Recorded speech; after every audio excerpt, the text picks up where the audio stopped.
नमस्कार, मी पंजाब तक आज आहे 11 मे 2025 आणि मी आलो आहे गंगोत्री या ठिकाणी, या देवभूमीवर आलेलो आहे आणि या ठिकाणी महाराष्ट्रातल्या शेतकऱ्याला अंदाज देणार आहे। राज्यातल्या सर्व शेतकऱ्याला सांगू इच्छितो की राज्यामध्ये सांगायचं झालं तर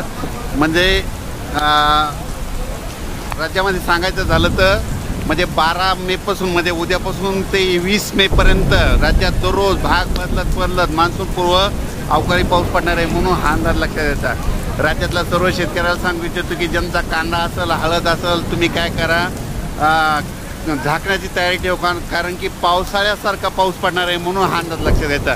राज्यात परत सांगू इच्छितो की 12 पासून उद्यापासून दररोज 2-2 दिवस प्रत्येक सांगायचं झालं तर महाराष्ट्रामध्ये पूर्व विदर्भ, पश्चिम विदर्भ, दक्षिण महाराष्ट्र, उत्तर महाराष्ट्र, कोकणपट्टी, खानदेश, मराठवाडा सगळ्या भागामध्ये जवळपास 20 तारखेपर्यंत दररोज 2-2 दिवस 3-3 दिवस मुक्काम करत पाऊस पडणार आहे। ज्यांचा ऊसावाल्यासाठी खूप आनंदाची बातमी, कारण की या ठिकाणी तुम्हाला एक सांगू इच्छितो की ऊसाचं पाणी वाचेल असा पाऊस पडणार आहे, म्हणून हा अंदाज लक्षात घ्यायचा।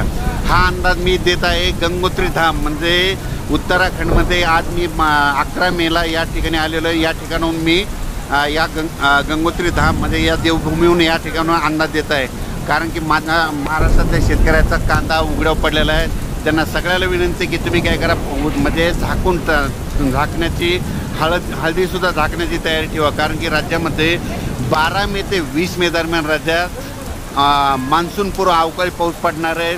प्रत्येक गावाला 2-2, 3-3 दिवस पाऊस पडेल असा पाऊस पडणार आहे, म्हणून हा अंदाज लक्षात घ्यायचा। अचानक वातावरणात बदल झाला तर लगेच एक निश्चित दिला जाईल। धन्यवाद।